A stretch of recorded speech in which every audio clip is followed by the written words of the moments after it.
বৃহস্পতিবার ঢাকায় লকডাউন কর্মসূচি পালনের ঘোষণা দেন দলের পলাতক নেতারা। এরপর থেকে বিভিন্ন স্থানে ঘটছে ককটেল বিস্ফোরণ ও বাসে আগুন দেওয়ার মতো একের পর এক ঘটনা।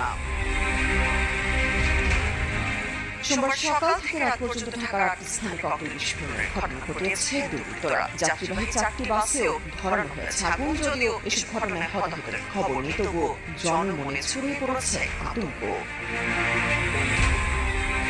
আইনশৃঙ্খলা রক্ষাকারী বাহিনী বলছে অন্তত ৮ স্থানে ককটেল বিস্ফোরণ ও ৩ স্থানে যাত্রীবাহী বাসে আগুন ধরে দেওয়া হয়েছে। সকালে মোহাম্মদপুরের মৎস্য ও প্রাণী সম্পদ উপদেষ্টা ফরিদা আক্তার এবং কবি ফরহাদ মোছারের প্রতিষ্ঠান প্রবর্তনার সামনে ককটেল ছোড়া হয়। এছাড়া ধানমন্ডির ২টি স্থান ও মিরপুরের গ্রামীণ ব্যাংকের প্রধান কার্যালয়ের সামনেও বিস্ফোরণ ঘটে। সন্ধ্যায় মৌচাক, শেরেবাংলানগর, মিরপুর ১০ ও খিলগাঁওয়ে ককটেল বিস্ফোরণ ঘটানো হয়। এদিকে বাড্ডা, শাহজাদ